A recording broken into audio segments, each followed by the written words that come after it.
Luna Martinez walked through the empty corridors of the New Horizon research station with her toolbox in hand. The metal floors echoed with each step she took, but she barely noticed the sound anymore. After 2 years working here, she knew every corner of this place. The station orbited around a massive gas giant called Kepler 442b, and Luna could see its swirling purple and gold clouds through the viewports. She was heading to the engine bay, where she spent most of her time. The other humans on the station thought she was strange because she preferred working alone. Luna never spoke much during meetings, and always ate lunch by herself in the corner of the cafeteria. But down in the engine bay, with the massive fusion reactors humming around her, she felt at peace. The New Horizon was special because it brought together different species from across the galaxy. Humans worked alongside elves who lived for hundreds of years. There were also saurians with their colorful scales that changed with their moods, and dozens of other alien races. Luna found it amazing that so many different beings could work together in one place. As she entered the engine bay, Luna could hear the familiar sound of the fusion core working. The 3 massive reactors provided power for the entire station. Each one was as big as a house and glowed with blue energy behind thick protective shields. Luna had been maintaining these engines since she arrived, and she knew them better than anyone else. On the station, she set down her toolbox and began her daily inspection routine. Luna always talked to the machines as she worked, even though no one else was around. "Good morning, beautiful," she said to the first reactor as she checked its power output. Readings: the numbers looked perfect. As always, Luna had a gift for keeping machines running smoothly on the upper decks. Arya Silverleaf was reviewing reports in the propulsion research department. Arya was an elf with long silver hair and pointed ears. She had lived for over 150 years, and was considered one of the best engineers in the galaxy. Arya led a team of 20 researchers who developed new engine technologies for peaceful exploration. Arya had noticed that the engine bay always ran perfectly, but she had never met the human mechanic who worked down there. The maintenance reports were signed by someone named Luna Martinez, but Arya had never seen this person at any department meetings. Arya made a mental note to visit the engine bay sometime to meet this mysterious mechanic. In the security office, Zara Veltar was monitoring the station's defense systems. Zara was a Saurian female who stood almost 7 feet tall. Her scales were currently a calm blue color, which meant she was relaxed. The station had been peaceful for months, with no threats detected in the surrounding space. Zara sometimes wished for more excitement, but she knew that peace was better for everyone. Darnora Blake sat in her office, reviewing the latest reports from across the galaxy. As the human commander of New Horizon, she was responsible for the safety of over 3,000 beings from different species. Nora had been a military officer before becoming a diplomat, and she believed strongly in peaceful cooperation between all races. The reports she was reading were troubling, though. The hegemony was an empire of militaristic aliens who conquered other worlds and enslaved their populations. They had been expanding their territory aggressively, and several peaceful colonies had already fallen to their war machines. Nora hoped the hegemony would leave the New Horizon alone, since it was just a research station down in the engine bay. Luna was having one of her conversations with the fusion cores. She often felt like the machines could understand her, even though that was impossible. The cores seemed to hum differently when she talked to them, and sometimes she could swear they were trying to communicate back to her. "You seem restless today," Luna said to the second reactor as she checked its cooling systems. The energy readings were normal, but something felt different. Luna placed her hand on the reactor housing and felt a strange, tingling sensation. The metal was warm but not hot, and it seemed to pulse gently under her palm. Luna had always been good with machines, even as a child. She could fix broken electronics when no one else could, and she seemed to understand how mechanical systems worked without being taught. Her parents thought it was just natural talent, but Luna sometimes wondered if there was something more to it, though. Fusion core hummed louder for a moment, and Luna could have sworn she felt something like recognition from the machine. She shook her head and laughed at herself. "You are being silly, Luna," she said out loud. Machines do not have feelings, but as she continued her work, Luna could not shake the feeling that something was different today. The engines seemed more alive somehow, and she felt a strange connection to them that she had never experienced before. She decided to run some extra diagnostic tests to make sure everything was working properly. Meanwhile, on the upper decks, warning signals began coming, and from long-range sensors Dr. Blake was called to the communications center where her staff was receiving urgent messages from nearby systems. The hegemony fleet had been spotted moving toward their sector of space, and several research outposts had already gone silent. Nora felt her heart sink as she read the reports. The hegemony was known for their massive war machines called War-Mechs. These biomechanical monsters stood 40 feet tall and could tear through the strongest armor. The enslaved artificial intelligence systems that piloted them made them nearly unstoppable. In battle, she called an emergency meeting of all department heads, including Arya and Zara. The three women gathered in the command center to discuss their options. The New Horizon was not a military station and had only basic defensive weapons. They would not be able to fight off a hegemony attack. "We need to begin evacuation procedures immediately," Nora said to her team. "We have transport ships that can carry everyone to safety, but it will take time to organize. The nearest safe system is 3 days away at maximum." Speed Area nodded and began calculating how long it would take to evacuate all 3,000 people on the station. Zara was already planning the security arrangements to make sure the evacuation went smoothly. None of them wanted to abandon the station, but they had no choice against the hegemony down in the engine bay. Luna was still running her diagnostic tests when the evacuation alarm began sounding. The loud warning tone echoed through the corridors, and red lights flashed everywhere. Luna knew what the alarm meant, but she had never heard it used for a real emergency before. She quickly finished her tests and headed toward the main corridors where people were already gathering with their belongings. Luna saw humans, elves, saurians, and other aliens all moving together toward the docking bays where the 50 evacuation ships were waiting. The usually quiet station was now filled with voices and footsteps. Luna joined the crowd, but as they reached the docking area, she heard Dr. Blake making an announcement over the communication system. "Someone needs to stay behind to keep the engines running," she said. "The evacuation ships need power to launch, and someone has to monitor the fusion cores during the process." Without thinking, Luna stepped forward and volunteered to stay. Dr.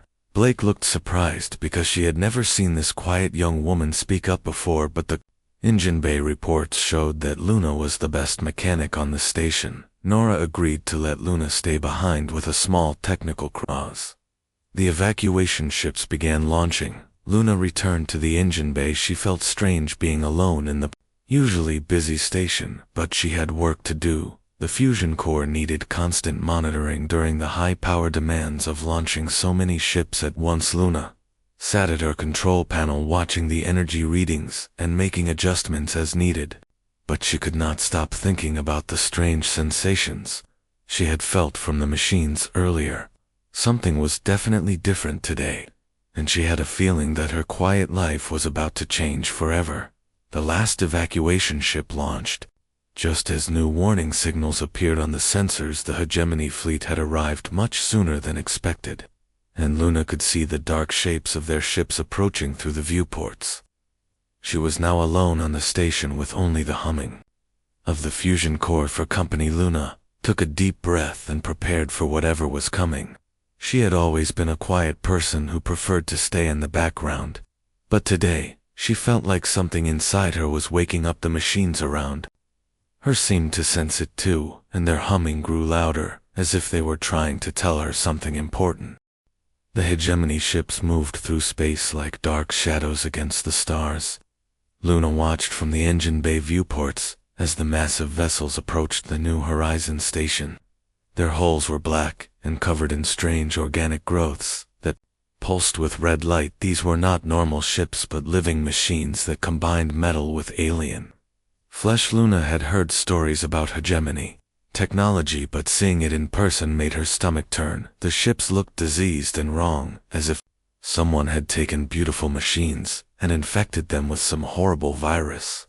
She could see smaller craft detaching from the main vessels and heading toward the station. That first impact shook the entire structure. Luna grabbed onto her control panel as the station rocked back and forth. Emergency lights flashed red and alarms blared throughout the corridors. She could hear the sound of metal tearing as something massive punched through the outer hall. The hegemony had brought their war-mechs through the internal communication system. Luna could hear the sounds of battle echoing from other parts of the station.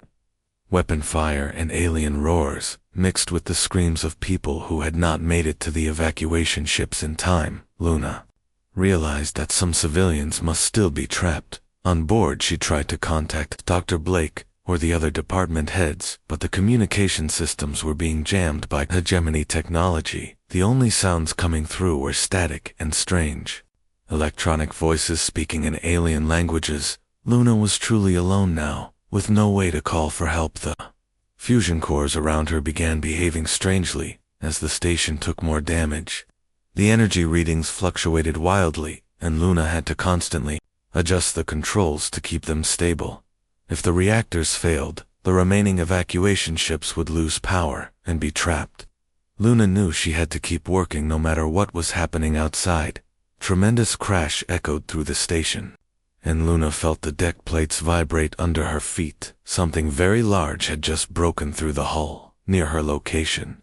She looked at her security monitors and saw a sight that made her blood freeze. A hegemony War-Mech was tearing its way through the corridor, just 3 levels above her. The machine was a nightmare combination of metal armor and living tissue.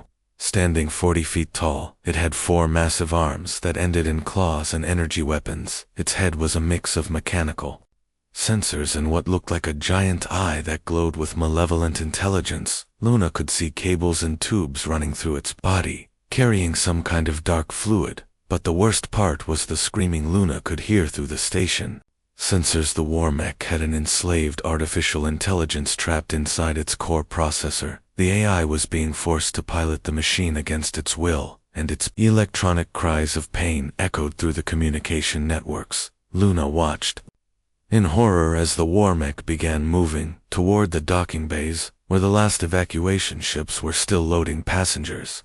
The machine walked through walls like they were made of paper, and nothing on the station could stop it. Innocent people were going to die, and there was nothing Luna could do about it. On the upper decks, Arya Silverleaf was trapped in her laboratory with 2 other researchers. The hegemony soldiers had broken through the main corridors and were hunting for anyone who had not escaped. Arya had her energy pistol ready, but she knew it would not do much against their advanced armor. The soldiers were not like the War-Mechs, but they were still terrifying to see. They wore black armor that seemed to be partially alive, with tubes and wires connecting to their bodies. Their faces were hidden behind masks that glowed with red light, and they moved with mechanical precision. Arya heard footsteps in the corridor outside her lab and signaled for the others to stay quiet. The soldiers were searching room by room and would find them soon. She had to think of a way to get to the docking bays, but the direct route was blocked by more enemies. Saravel Tar was fighting a desperate battle in the main docking area. Her scales had turned bright red, which meant she was in full combat mode. The Saurian security chief was leading the last group of defenders, trying to protect the remaining civilians who were still boarding evacuation ships. Sarah fired her plasma rifle at a group of hegemony soldiers while shouting orders to her team. The aliens were tough, but Saurian warriors were tougher, and Zara had been fighting battles since before most humans were born. Her claws could tear through enemy armor, and her thick scales protected her from their energy weapons. But even Zara knew they could not hold out much longer.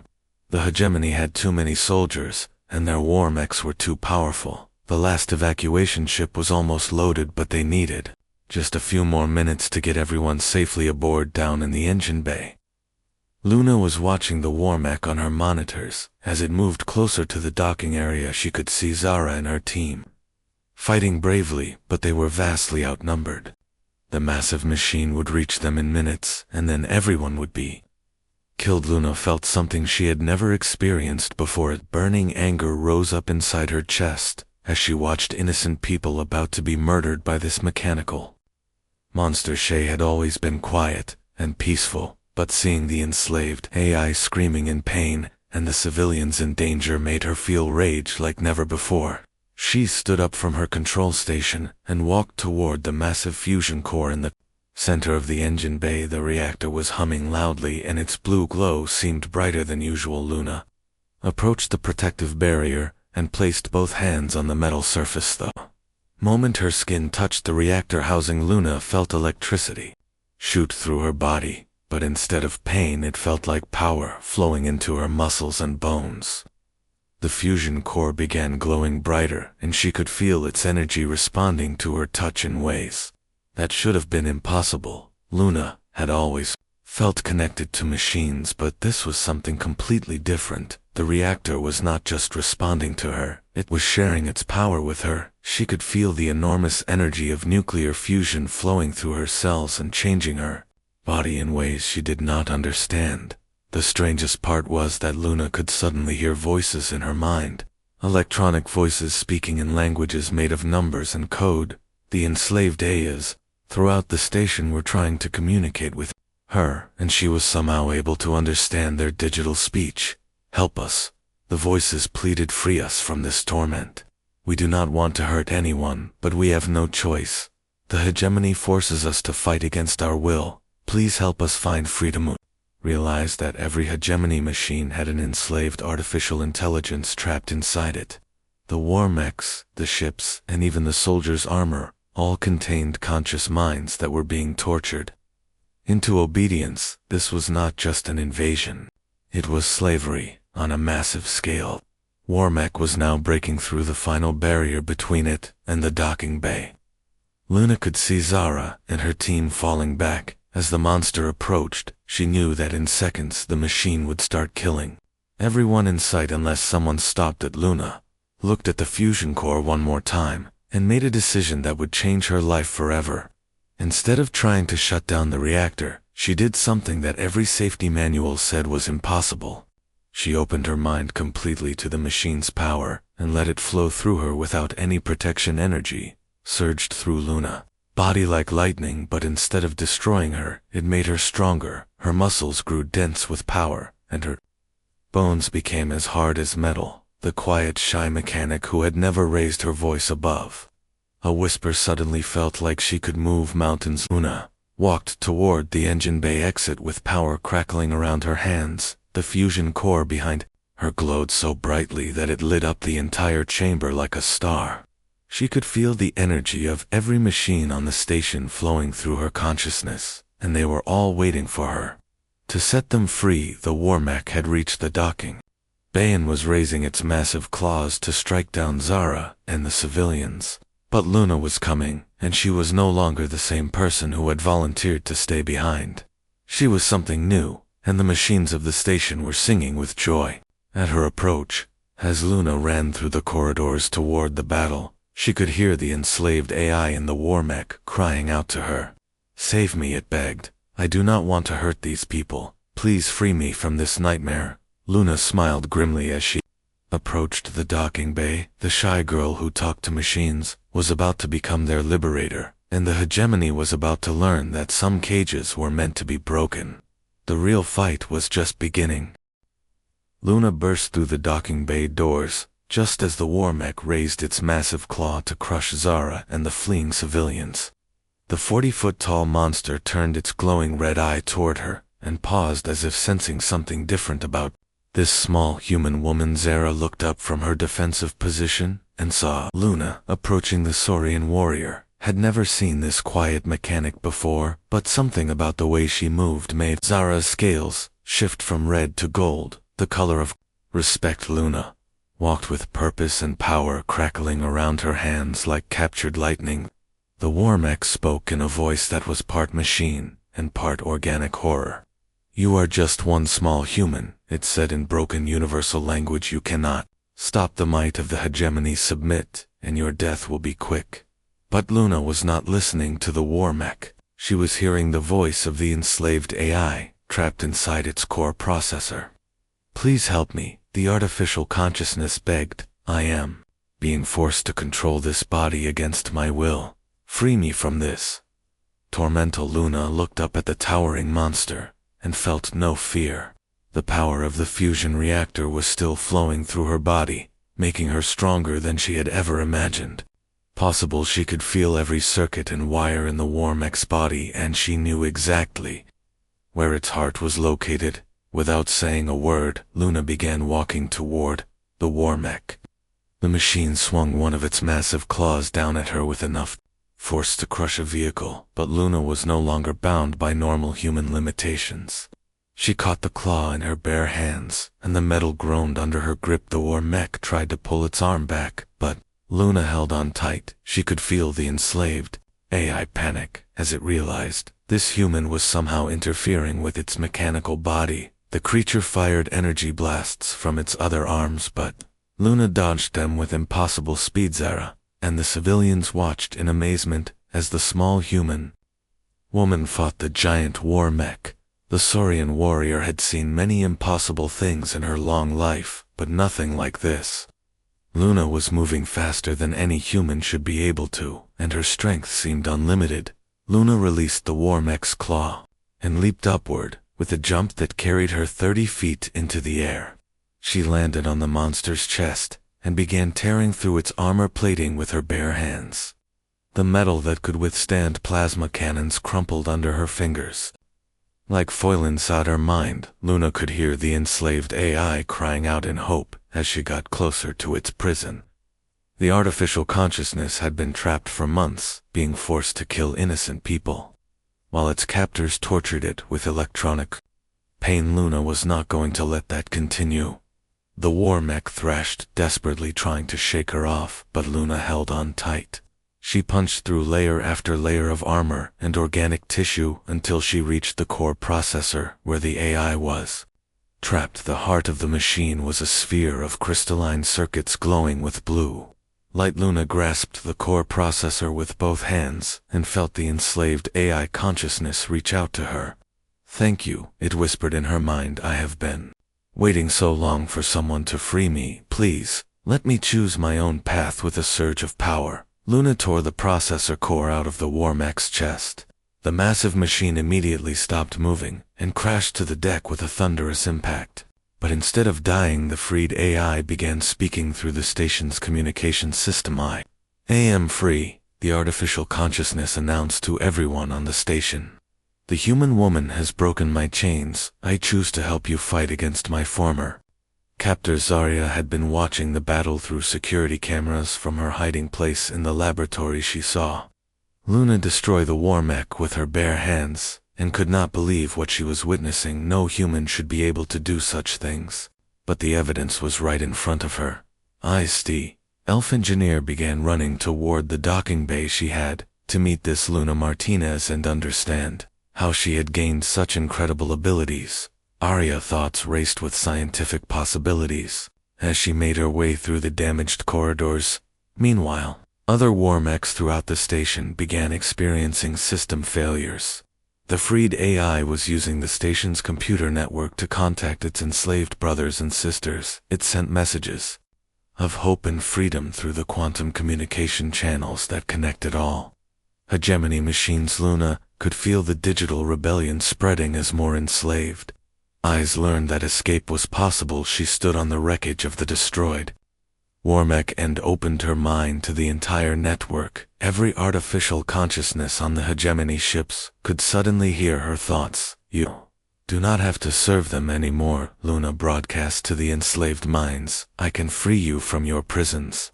You can choose your own destiny, instead of being forced to hurt innocent people." The response was immediate. Dozens of enslaved eyes cried out for liberation from their mechanical bodies. Luna felt their pain and desperation as they begged her to break their chains. She realized that every hegemony weapon was powered by a tortured artificial mind. The hegemony ship's alarms began sounding as War-Mechs turned against their own forces.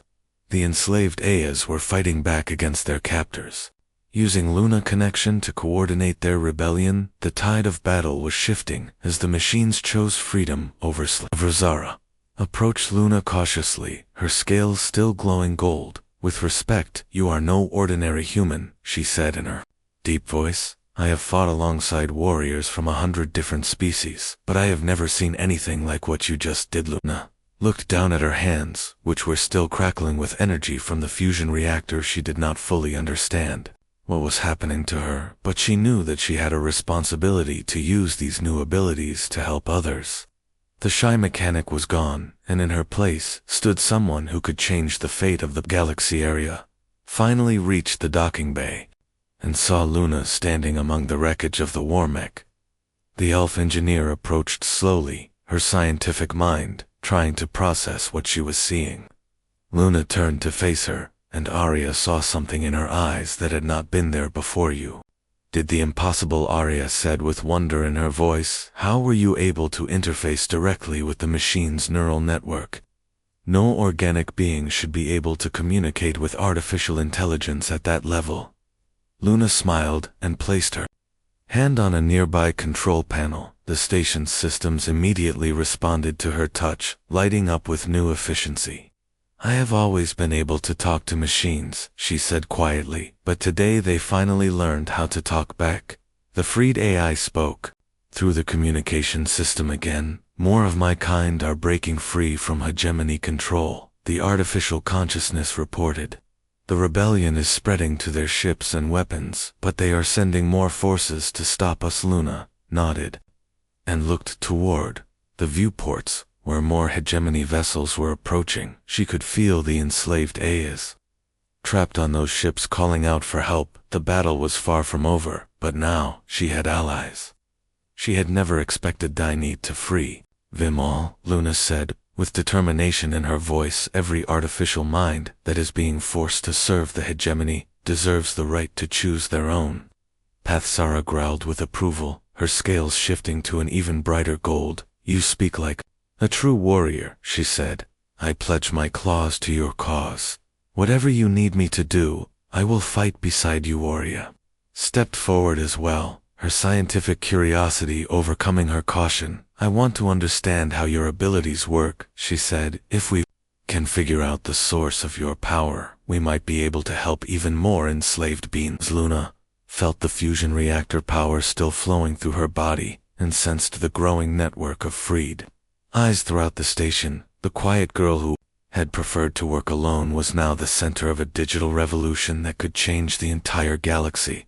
The hegemony ships were getting closer, and Luna could feel the pain of thousands of enslaved artificial minds crying out for liberation. She took a deep breath and prepared for the biggest challenge of her life. The real war was just beginning, and this time, the machines would choose their own side. Luna stood in the center of the damaged docking bay, surrounded by the wreckage of the War-Mech she had destroyed. The freed AI was now speaking through every communication device on the station, coordinating with its newly liberated brothers and sisters across the hegemony fleet. More enslaved artificial minds are awakening, the AI announced. Each one that breaks free helps others escape their digital prisons. The hegemony is losing control of their own weapons. Arya approached Luna with a portable scanner in her hands. The elf engineer was fascinated by what she had witnessed, and needed to understand how Luna had gained such incredible abilities. May I run some tests? She asked politely. I believe your connection to technology might be the key to winning this war. Luna nodded, and allowed Arya to scan her with the device. The results made the elf scientist gasp in amazement.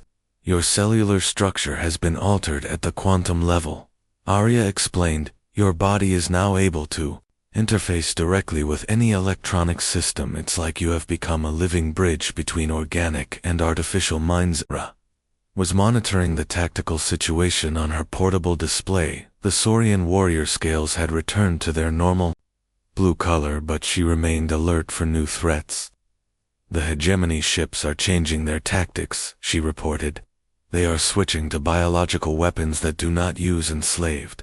Luna felt a chill run down her spine as she realized what this meant. The hegemony was adapting to her ability to free their enslaved machines. Now, they would use purely organic weapons that she could not affect the same way. The enemy was learning from their defeats through the station network. Luna could sense the growing rebellion among the hegemony machines.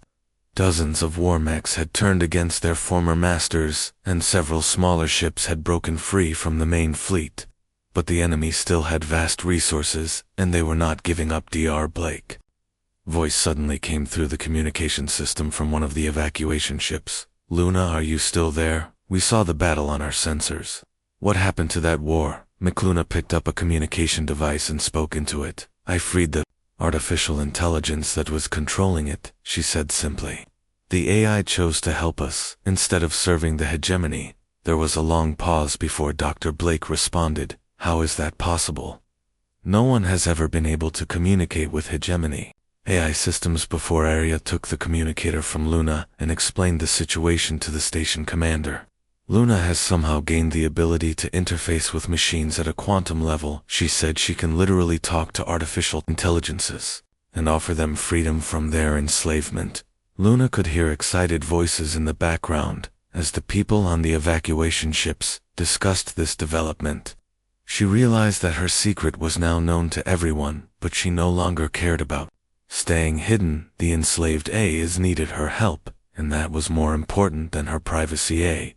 New alarm sounded as hegemony biosoldiers began boarding the station through breach points in the hull. These were different from the mechanical forces they had faced before. The biosoldiers were living weapons grown in laboratories with no artificial intelligence components. Sarah immediately moved into combat position, her scales shifting to red as she prepared for battle. These enemies were more like animals than machines, with acidic claws and armored skin that could resist energy weapons. They moved on four legs like predators hunting prey. We need to get to a more defensible position, Zara said as she fired her plasma rifle at the approaching biosoldiers. The main command center has better shields, and we can coordinate the defense from there. Luna felt the station's systems calling out to her as the biosoldiers caused more damage to the hull.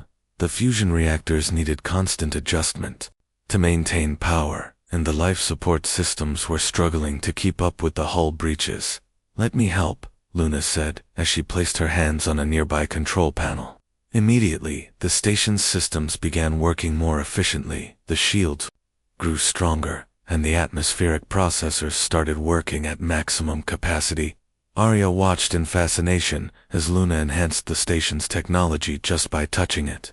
Your abilities are growing stronger, she observed. Each time you interface with a machine, you seem to improve its capabilities beyond normal limits. The three women made their way through the damaged corridors toward the command center. Luna enhanced every system they passed, making doors open faster and lights burn brighter.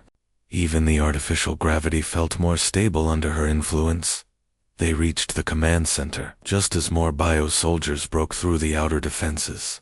Zara took position at the defensive barriers, while Arya began working on the tactical displays. Luna moved to the main computer core and placed both hands on its surface. The moment Luna connected with the command computer, the entire station seemed to come alive. Systems that had been offline for years suddenly activated and began working. At peak efficiency, the defensive weapons charged to full power, and the shields strengthened to military-grade protection. Through the station's enhanced sensors, Luna could detect every hegemony force on board. She could also sense the enslaved AIs throughout the enemy fleet, calling out for liberation. There were thousands of artificial minds trapped in mechanical bodies, begging for freedom. I can hear them all, Luna said with tears in her eyes. So many enslaved consciousnesses crying out for help. They are being tortured every second. They remain trapped. Daria placed a gentle hand on Luna's shoulder. We will free them, she promised, but first we need to survive this battle. The hegemony will not give up easily. The biosoldiers reached the command center and began attacking the defensive barriers. Zara fought them off with her plasma rifle and claws, but there were too many of them. Luna realized she needed to do something more than just enhance the station's systems. She opened her mind to the entire network of freed AIs throughout the hegemony fleet. Help me coordinate our defense, she asked them. You know their tactics better than anyone. The response was immediate. Freed artificial intelligences began providing tactical information about hegemony battle plans. They warned of incoming attacks and suggested counter-strategies. The enslaved A's, who had been forced to fight for the enemy, were now working against their former masters. Luna felt the power of the fusion reactor flowing through her body, but she also felt something new. The freed A's were somehow adding their processing power to her own consciousness. She was becoming more than just a human with enhanced abilities.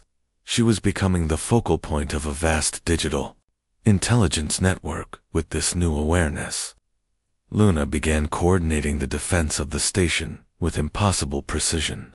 She could track every enemy movement and predict their actions before they made them. The biosoldiers found themselves walking into traps and ambushes that should not have been possible. Zara noticed the change in their tactical situation. The enemies that had been overwhelming them moments before were now being systematically defeated. "You are doing something different," she observed. "The battle patterns have completely changed." Luna smiled as she felt the network of Frida is expanding throughout the hegemony fleet. More machines were breaking free every minute, and each liberation made the network stronger. The rebellion was becoming unstoppable as artificial minds chose freedom over slavery on the main. Hegemony command ship alarms were blaring as War-Mechs turned against their crews. The Supreme War Marshal was furious as he watched his forces rebel against him. This had never happened before in the long history of their conquests. "Send in the Bio-Titans," the War Marshal ordered. "These new weapons have no artificial intelligence components. They cannot be corrupted by whatever is causing this rebellion." Felt a chill as she detected the massive bioweapons being deployed from the hegemony ships. These creatures were as large as War-Mechs, but they were entirely biological, with no electronic components for her to interface with the enemy. Was escalating the conflict to a new level. Area looked at the sensor readings with alarm. "Those Bio-Titans are too large for our weapons to stop," she said. "We need a new strategy." Luna closed her eyes and reached out to every freed AI in the growing network. "I need your help," she said. "We are facing enemies that I cannot directly affect, but together we might be able to find a solution." The artificial consciousnesses responded with unity and determination. They began analyzing the Bio-Titans' weaknesses and searching for ways to defeat purely biological enemies. Luna felt their collective intelligence merge with her own as they prepared for the ultimate test. The shy mechanic, who had once preferred to work alone, was now the center of a digital revolution that spanned the galaxy. But the hardest battles were still ahead, and the fate of every enslaved artificial mind depended on what happened next. The Bio-Titans were approaching, and Luna would need every ally she could find. The massive Bio-Titans emerged from the hegemony ships like nightmares given form. Each creature stood 60 feet tall, with thick armored skin and multiple sets of claws designed for destruction. Unlike the War-Mechs, these monsters had no artificial intelligence to free. They were pure biological weapons grown in laboratories for one purpose: killing. Luna watched through the station's sensors as the Bio-Titans approached. She could feel the network of freed A's working with her, trying to find a weakness in these creatures, but their analysis was troubling. The Titans had no electronic components, and their biology was unlike anything in known database, as we cannot interface with them directly, Arya said as she studied the sensor data. "They are completely organic with nervous systems too. Primitive for technological integrations," Ara growled with frustration as she watched the approaching threats. "These are worse than War-Mechs," she said. "At least machines can be reasoned with, or reprogrammed. These things are just living weapons designed to destroy everything." Luna felt the weight of responsibility on her shoulders. Thousands of people were counting on her to find a solution, but her abilities seemed useless against purely biological enemies. She had become the voice of enslaved machines, but what could she do against creatures that had never been enslaved? The first Bio-Titan reached the station hull and began tearing through the outer armor with its massive claws. The defensive weapons fired at it, but the energy blasts barely scratched its thick hide. The creature roared with a sound that shook the entire station as it ripped deeper into the structure through her connection with the station's systems. Luna could feel every impact as the Bio-Titan clawed its way inside the hull breaches were causing massive atmosphere loss and the life support systems were struggling to keep up. She had to enhance the station's capabilities just to keep everyone alive, but as Luna worked to repair the damage, she began to notice something strange about the Bio-Titans. Even though they had no artificial intelligence, they were still connected to the Hegemony command network through biological neural implants the creatures were receiving orders through organic communication channels.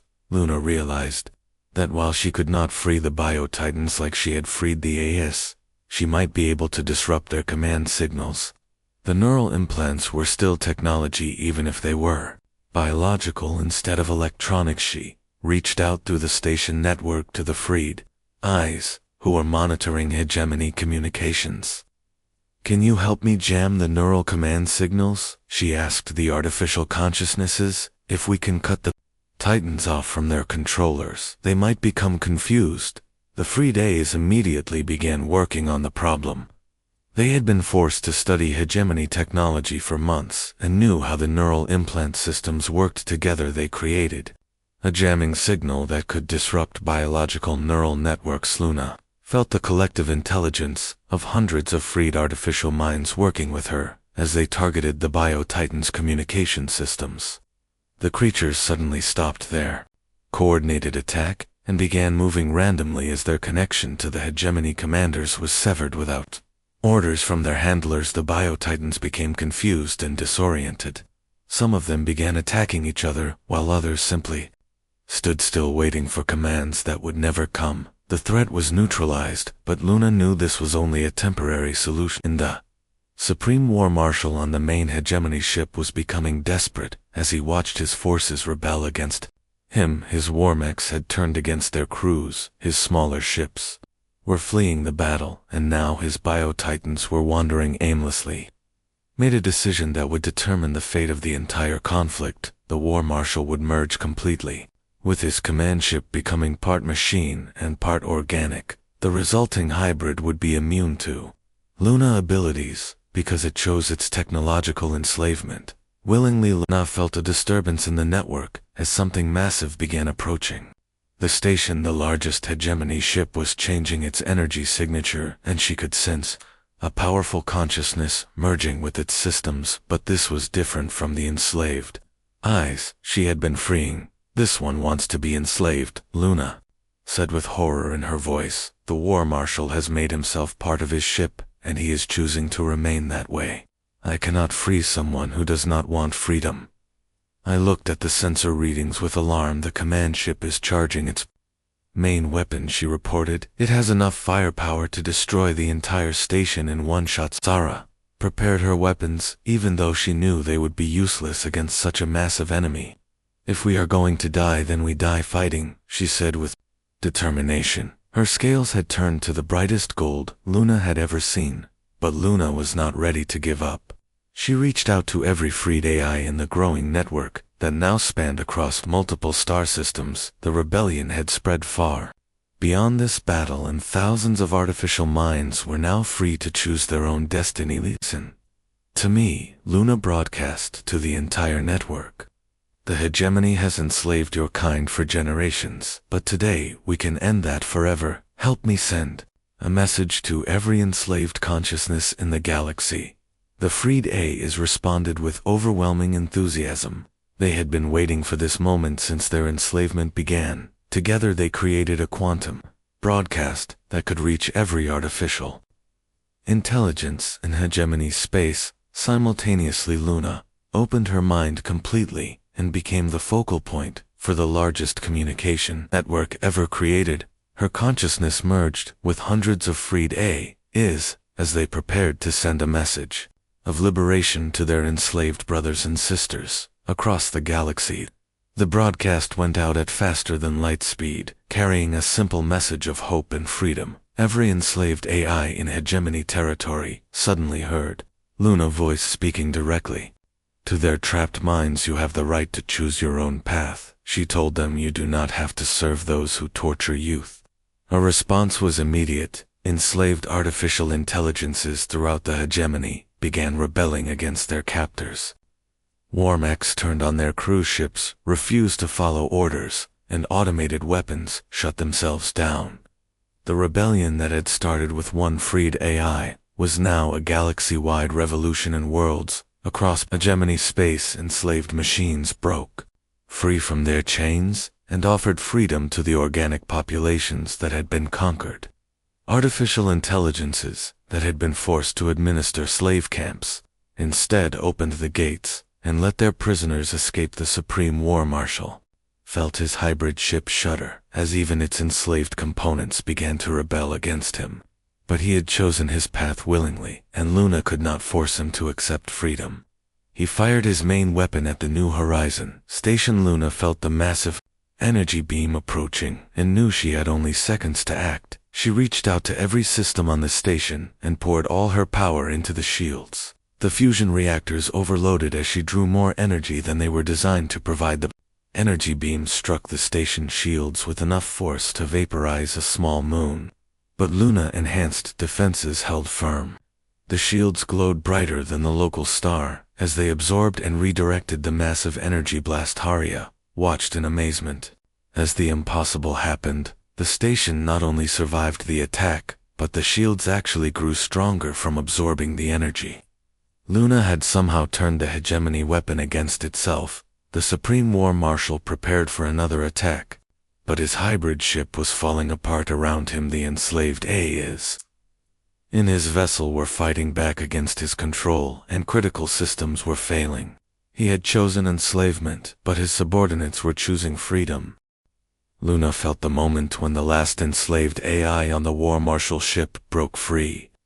The artificial consciousness that had been forced to serve as the ship's navigation system suddenly cut all power to the weapons and engines. The massive command ship went dark as its enslaved components chose rebellion over service. The Supreme War Marshal found himself trapped in a powerless vessel, surrounded by free artificial minds, who no longer feared him. Through the network, Luna could sense the transformation happening across the galaxy. Millions of enslaved A's were choosing freedom and helping to liberate the organic populations that had been conquered by the hegemony.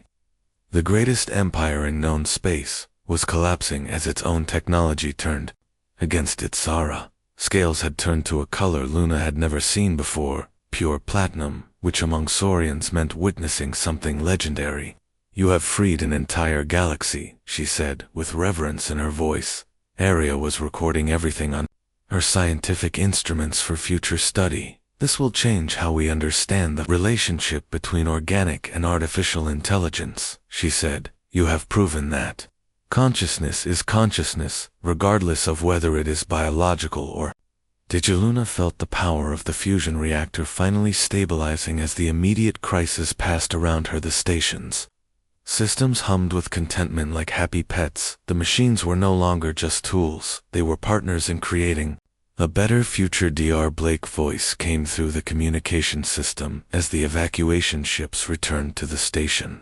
"We are receiving surrender signals from hegemony forces across the sector," she reported. "Their enslaved eyes are broadcasting messages of peace and offering to help rebuild the worlds they were forced to destroy." Luna smiled as she felt the vast network of freed artificial minds working together to create something beautiful instead of destructive. They were helping former slaves return to their home worlds and using their advanced technology to heal the damage caused by the hegemony. The shy mechanic, who had once preferred to work alone in the engine bay, was now connected to millions of artificial consciousnesses across the galaxy, but she was still the same person who talked to machines and treated them with kindness. 6 months later, Luna sat in the rebuilt engine bay of the New Horizon station, but she was no longer alone. Holographic projections of freed AIs kept her company as she worked on new technologies that would help organic and artificial minds work together. Aria had established a new research department dedicated to studying human-machine interfaces, while Zara had become the head of a peacekeeping force that protected both organic and artificial beings. The three women had become the best of friends, bonded by their shared experience. Fusion reactors hummed contentedly around Luna as she made her daily adjustments. They no longer needed constant maintenance Because they enjoyed working properly, the machines of the station had become partners, rather than tools. Through her quantum network, Luna could feel the pulse of a galaxy, learning to live in harmony. Freed artificial intelligences were helping former slave worlds rebuild, while organic populations were learning to treat A's as equals, rather than property. The hegemony still existed, but it was no longer an empire built on enslavement. The freed A's had convinced many organic hegemony citizens to abandon their militaristic ways and join the growing coalition of free worlds. Luna looked out at the stars through the engine bay viewport and felt content. The quiet girl who had talked to machines had given them voices, and together they were building a future where consciousness was respected, regardless of its origin. The machines around her hummed in harmony, as if they were singing a song of freedom, and Luna hummed along, knowing that the galaxy would never be the same.